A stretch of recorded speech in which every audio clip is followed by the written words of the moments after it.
किसी किसी amusement park में जाना तुम्हारे लिए एंजॉयमेंट की जगह कुछ और भी हो सकता है।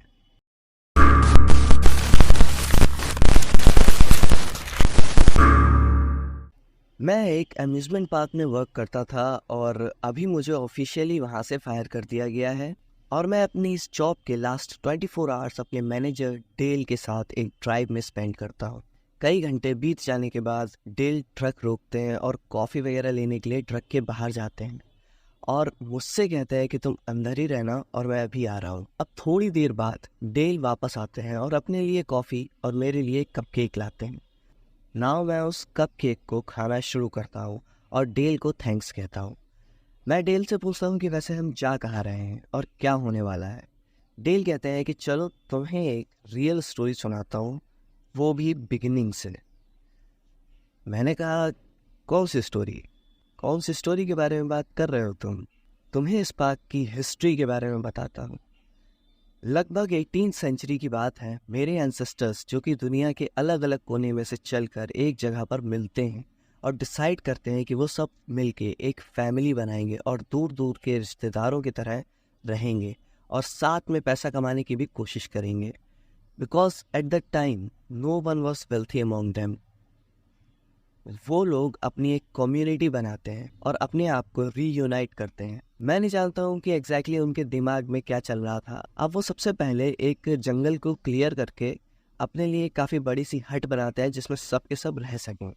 पहले तो सब कुछ एकदम ठीक चल रहा था, फिर सडनली इनको एक आइडिया आता है।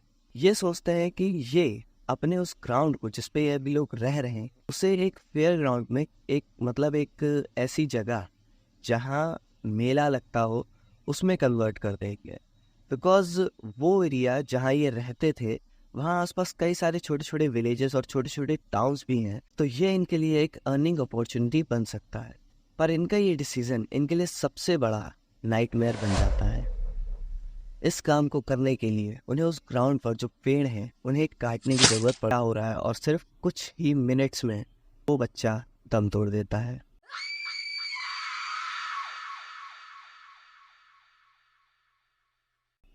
मेरे उन एंसेस्टर्स ने इमीडिएटली उस समय तो इसके बीच में कोई कनेक्शन ड्रॉ नहीं किया and they continue to cut the trees without stopping.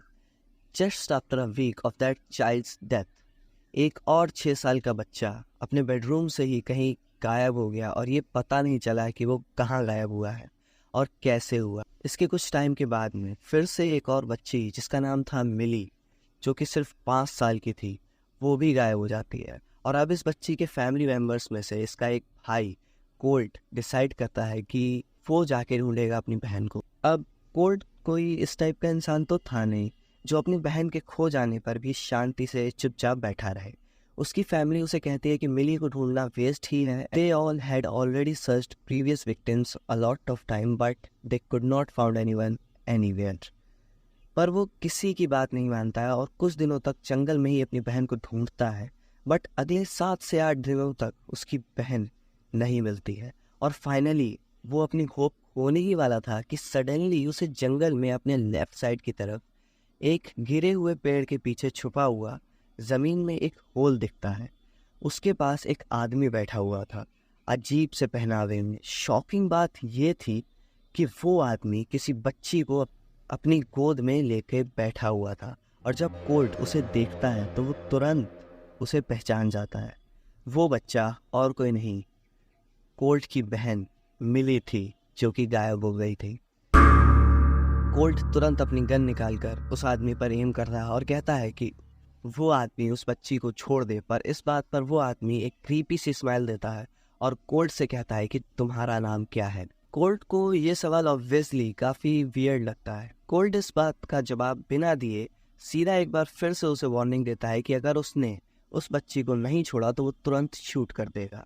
वो आदमी अभी भी टस से मस नहीं होता है और उल्टा वो बस एक क्रीपी से स्माइल दिए जा रहा है। यहाँ पर तुम्हें एक बात जानना काफ़ी ज़रूरी है कि देखो, कोल्ट कोई बहुत ज़्यादा अमीर तो था नहीं कि उसके पास अनलिमिटेड बुलेट्स हों।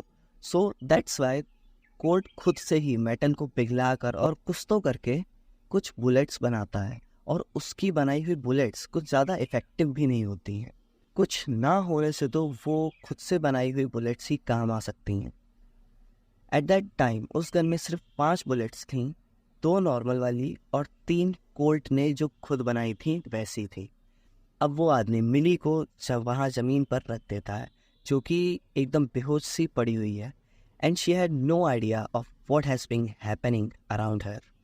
वो आदमी अब कोल्ट के पास आने लगता है। कोल्ट इमीडिएटली उसके ऊपर फायर करता है और बुलेट उसके स्टमक में जाके लगती है। और वो आदमी जस्ट फॉर अ सेकेंड रुकता है। ऐसा लग रहा था कि उसे उस बुलेट से थोड़ा पेन हुआ तो है, but just after a second his wounds vanished and he started walking towards Colt. अब कोल्ट जल्दी से बची हुई सारी बुलेट्स उस आदमी के सीधे चेस्ट पर फायर कर देता है, और इस बार वो आदमी थोड़ा सा दर्द में दिख रहा है, लाइक वो चीख रहा है, चिल्ला रहा है, और कुछ ही देर में वो आदमी सीधा ज़मीन पर गिर जाता है। कोल्ट अपनी बहन को उठाकर अपने घर एज सुन एज पॉसिबल पहुंच जाता है और अपनी फैमिली को सारी बात बताता है। अब उसी दिन जैसे ही रात होती है, वो अजीब सा आदमी जिसने मिली को किडनैप किया था, वो कुछ और अजीब से दिखने वाले लोगों के साथ कोल्ट की जो कॉटेज थी उसे घेर लेते हैं। कोल्ट की फैमिली बैटल के लिए एकदम रेडी थी।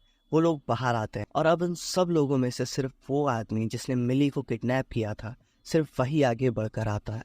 Even with 3 bullet shot holes which are clearly visible in his chest, he was standing normally.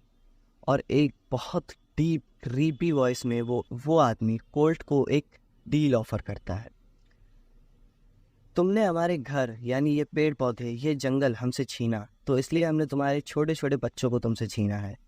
पर ये सब कुछ ठीक हो सकता है, इवन हम तुम्हारी हेल्प भी कर सकते हैं तुम्हारे इस लैंड को रीशेप करने में, बट उसके लिए एक कंडीशन है, तुम्हें हमारी हर एक विश को एक कमांड की तरह मानना होगा।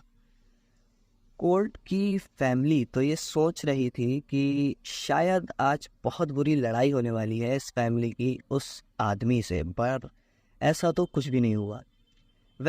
कोल्ट को ये प्रपोजल ठीक लगता है और वो मान जाता है। ये अजीब से क्रिएचर्स बेसिकली इस फैमिली को वेल्थ गेन करने में हेल्प करेंगे। वो डिसाइड करते हैं कि उन अजीब क्रिएचर्स में से सिर्फ 1 या 2 ही बाहर रहेंगे और 3 लोग उस होल के अंदर चले जाएंगे जो उस पेड़ के पास था जहां कोल्ट को वो आदमी दिखा था, और ये लोग हर एक इंसान को एक दिव्य शक्ति प्रोवाइड करेंगे। लेकिन एक बात और थी कि वो क्रिएचर्स कुछ सेक्रीफाइसेस की डिमांड करेंगे जो कि ह्यूमंस को किसी भी हालत में प्रोवाइड करने होंगे। वैसे ये सेक्रीफाइसेस वो क्रिएचर्स उन लोगों के और उस लैंड के वेलफेयर में ही यूज़ करेंगे। कोल्ट उन क्रिएचर्स से एक प्रॉमिस लेता है कि उनमें से कोई भी क्रिएचर कभी भी बोलेगा नहीं, लाइक उन्हें बात ही नहीं करनी है किसी से भी। वो ब्लैक टीथ वाला क्रिएचर अपना नाम वॉरेन बताता है, और जो बाकी के 2 लोग थे उनका नाम मलबेरी और मॉथ था। डैनी इस पूरी कहानी को अब एंड करता है और कहता है कि ये वो कहानी है जो मुझे बचपन से सुनाई जा रही है, और हो सकता है कि ऐसा हुआ हो और हो सकता है कि ऐसा ना भी हुआ हो। I really don't know about it. एक तरफ उन क्रिएचर्स ने अपनी आवाज़ खो दी, लाइक उन्हें एक डील करनी पड़ी कि वो कुछ बोलेंगे नहीं, और दूसरी तरफ उन लोगों को वेल्थ तो मिली बट उनकी फ्रीडम उनसे छिन गई। ये थी एक ऐसी स्टोरी जो कि मुझे रेडिट पर मिली थी, एंड काफ़ी कंफ्यूजिंग सी लगी मुझे पर्सनली बोलूँ तो। तुम्हें कैसा लगा? Let me know in the comments and drop a like on this video. I'll meet you again with another story.